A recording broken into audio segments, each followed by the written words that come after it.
محمد كما باركت على إبراهيم وعلى آل إبراهيم إنك حميد مجيد. عن أبي قتادة رضي الله عنه قال كان رسول الله صلى الله عليه وسلم يصلي وهو حامل أمامة بنت زينب فإذا سجد وضعها وإذا قام حملها. متفق عليه. ولمسلم وهو يؤم الناس في المسجد. حضرت ابو قتادہ رضی اللہ تعالی عنہ بیان فرماتے ہیں کہ رسول اللہ صلی اللہ علیہ وسلم اپنی نواسی حضرت امامہ بنت زینب رضی اللہ تعالی عنہما کو اٹھائے ہوئے نماز ادا فرما لیا کرتے تھے. تو جب آپ صلی اللہ علیہ وسلم سجدے میں جاتے تو انہیں زمین پر رکھ دیتے اور جب سجدہ سے قیام کے لیے اٹھ کھڑے ہوتے تو انہیں اٹھا لیتے. یہ حدیث مبارکہ صحیح بخاری اور صحیح مسلم کی متفق علیہ روایت ہے، جبکہ صحیح مسلم کی روایت میں ان الفاظ کا اضافہ بھی ہے کہ جب یہ نماز ادا کرتے ہوئے آپ صلی اللہ علیہ وسلم مسجد میں لوگوں کو با جماعت نماز پڑھا رہے ہوتے تھے. نماز سے متعلقہ احکام و مسائل پر گفتگو ہو رہی ہے. اس حدیث مبارکہ کو ذکر کر کے علامہ ابن حجر العسقلانی رحمہ اللہ نے جو مسئلہ ثابت کیا ہے وہ یہ ہے کہ نماز میں ضروری حرکت جو کہ انسان کے لیے ناگزیر ہو اس کے کرنے سے نماز باطل نہیں ہوتی، نماز درست رہتی. جیسے کہ رسول اللہ صلی اللہ علیہ وسلم حضرت امامہ کو اٹھائے ہوئے تھے. نماز میں بچے کو اٹھانا یہ بھی نماز سے اضافی کام ہے. اسی طرح سجدے میں جاتے ہوئے ان کو زمین پر بٹھا دیتے اور سجدوں سے فراغت کے بعد واپس اٹھتے ہوئے قیام میں جاتے ہوئے انہیں پھر اٹھا بھی لیتے. تو یہ سارا کام نماز کے دوران ہی آپ صلی اللہ علیہ وسلم کیا کرتے تھے. اور نماز بھی کوئی انفرادی نماز نہیں، بلکہ صحیح مسلم کے الفاظ یہ ہیں کہ آپ مسجد میں جماعت کروا رہے ہوتے اور آپ اس طرح بچی کو اٹھاتے اور نیچے رکھتے اور اٹھا بھی لیتے. تو پہلی بات جو پتہ چلی ہے وہ یہ ہے کہ نماز میں عمل یسیر جو ناگزیر ہو اس کے کرنے سے نماز باطل نہیں ہوتی. بعض لوگوں کا یہ خیال کہ بالکل ذرا برابر کوئی کام ہو گیا تو نماز باطل ہو جائے گی، یہ درست بات نہیں. غیر ضروری اور بلا وجہ کا کام، جیسے مسلسل اپنی داڑھی سے کھیلتے رہنا، مسلسل لباس سے کھیلتے رہنا، غیر ضروری طور پر حرکت ہی کرتے رہنا، یہ درست نہیں. لیکن جو ضروری کام ہے وہ کیے جا سکتے. حضرت امامہ بنت زینب یہ حضرت رسول اللہ صلی اللہ علیہ وسلم کی بیٹی حضرت زینب رضی اللہ تعالیٰ عنہ کی بیٹی تھی.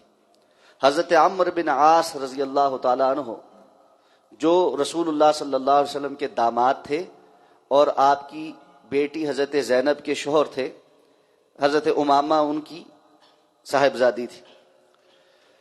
حضرت زینب رضی اللہ تعالیٰ عنہ رسول اللہ صلی اللہ علیہ وسلم کی زندگی میں ہی وفات پا گئی تھی.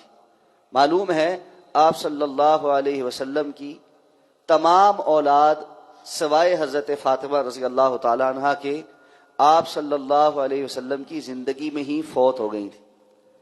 اور اللہ کے رسول صلی اللہ علیہ وسلم نے تمام انسانوں میں سب سے عظیم انسان ہونے کے باوجود دنیا کی زندگی میں یہ دکھ اور تکلیف دیکھی ہے. کسی بھی ماں باپ کے لیے یہ بہت بڑی تکلیف اور آزمائش ہوتی ہے کہ اپنی اولاد کو خود اللہ کے سپرد کرنا پڑے. لیکن رسول اللہ صلی اللہ علیہ وسلم نے اپنی تمام اولاد کی سوائے حضرت فاطمہ کے یہ تکلیف دیکھی بھی اور اس پر صبر بھی کیا.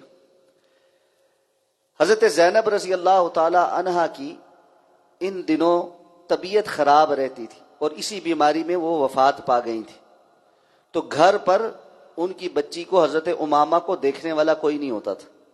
تو رسول اللہ صلی اللہ علیہ وسلم حضرت امامہ کی دیکھ بھال کیا کرتے تھے اور اسی کی وجہ سے آپ صلی اللہ علیہ وسلم ان کو مسجد بھی لے آتے تھے اور نماز کے دوران ان کو اٹھاتے بھی تھے اور سجدہ کرتے زمین پہ بٹھاتے اور پھر واپس اٹھا بھی لیتے. تو اس حدیث مبارکہ سے ہمیں یہ بھی پتہ چلتا ہے کہ آپ صلی اللہ علیہ وسلم کا اپنے گھر والوں کے ساتھ کیا رویہ تھا، کہ گھر والوں کے ساتھ شفقت کا معاملہ کرنا، ان کی بیماری کا خیال کرنا، بچوں کے پالنے میں ان کی مدد کر دینا. بیٹی بیمار ہیں، گھر پہ کوئی بچی کو دیکھنے والا نہیں، آپ صلی اللہ علیہ وسلم ان کو ساتھ لے کر آ رہے ہیں، اٹھا رہے ہیں. یہ اس لیے کہ تاکہ امت کو پتہ چلے کہ گھروں میں کیسے زندگی بسر ہوتی. باپ اور بڑے کا گھر میں صرف کام روب جھاڑنا نہیں، باقی بچوں کی تربیت میں، ان کی دیکھ بھال میں ہاتھ بٹانا، جس قدر ممکن ہو خیال کرنا، یہ بھی سنت ہے. رسول اللہ صلی اللہ علیہ وسلم کی اس حدیث مبارکہ سے ہمیں یہ بھی پتہ چلتا ہے کہ آپ صلی اللہ علیہ وسلم اپنی بیٹیوں کے ساتھ اور اپنی نواسیوں کے ساتھ کتنی محبت کرتے تھے. یہ کہ بچیوں کے ساتھ شفقت کا معاملہ نہیں ہوگا اور بچوں کے ساتھ ہی شفقت کا معاملہ ہوگا، یہ جہالت کی باتیں.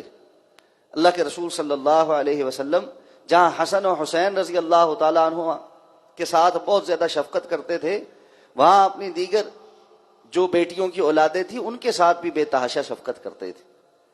تو گھروں کے اندر بچیوں کے ساتھ شفقت کا معاملہ کرنا اور ان کی دیکھ بھال کرنا، یہ بھی گھر کے بڑے کی ذمہ داری. اس حدیث مبارکہ سے یہ بھی پتہ چلتا ہے کہ مسجد میں بچہ بچی کو لے کر آیا جا سکتا، اور خواہ نماز میں بسا اوقات اس کو اٹھانا ہی پڑ جائے تب بھی نماز میں کوئی خلل واقع نہیں ہوتا. اور ہم متعدد بار اس جانب توجہ دلاتے ہیں کہ بچے بچیوں کو مسجدوں میں برداشت کیا کریں. یہ جو ایک لائن لگا دی ہے اور کراس لگا دیا ہے کہ بچے مسجد نہیں آئیں گے، آج یہ مسجد نہیں آئیں گے تو کل کو یہ مسجد میں کیوں کر آئیں گے؟ آج ان کو مسجدوں میں برداشت کریں، پچھلی صفوں میں ان کی چھوٹی چھوٹی اٹکھلیاں اور ان کے بھاگنے دوڑنے کی آواز اور ان کی آپس میں کھیلنے کی آوازیں برداشت کریں تو کل کو یہ پہلی صفوں کے نمازی بنیں گے. اور یہ میری اپنی زندگی کا مشاہدہ ہے کہ ہم جو دوست مسجد میں کھیل کر بڑے ہوئے تھے وہ آج بھی نمازی ہیں، اور وہ بچے جو مسجدوں میں بچپن میں نہیں گئے وہ بڑے ہو کر بھی مسجد جانے سے کتراتے ہی.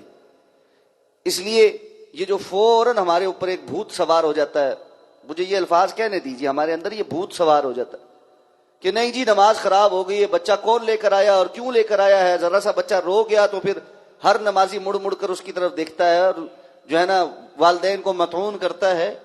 یہ درست طرز عمل نہیں. رسول اللہ صلی اللہ علیہ وسلم کے دور میں مسجد نبوی میں بچے آیا کرتے تھے، آپ صلی اللہ علیہ وسلم نماز میں ان کو اٹھانا پڑتا تھا، اٹھا لیتے تھے. آپ خطبہ ارشاد فرما رہے ہیں، حضرت حسن رضی اللہ تعالیٰ عنہ مسجد میں داخل ہوتے ہیں، چھوٹے بچے ہیں، کبھی گر رہے اور کبھی اٹھ رہے ہیں. آپ نے خطبہ روکا، ممبر سے نیچے اترے، جا کر ان کو اٹھایا اور واپس آ کر اپنی گود میں اٹھائے ہوئے خطبہ ارشاد فرمایا. کوئی حرج نہیں.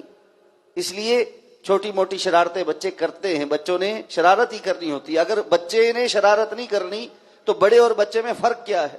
ہاں یہ ضرور ہے کہ جو بندہ اپنے بچوں کو ساتھ لے کر آئے وہ بچوں کو سمجھا بجھا کر اچھے طریقے سے کہ مسجد کا کیا آداب ہے، تقدس ہے، جہاں وہ شرارت کرے وہاں اس کو گھر جا کے دوبارہ سے سمجھائے کہ یہ والا کام مسجد میں نہیں کرتے، مسجدیں ان کاموں کے لیے نہیں ہوتی. لیکن بچوں کی مسجدوں کے ساتھ انسیت بننے دیں. اللہ ہمیں سمجھ کر عمل کرنے کی توفیق عطا فرمائے.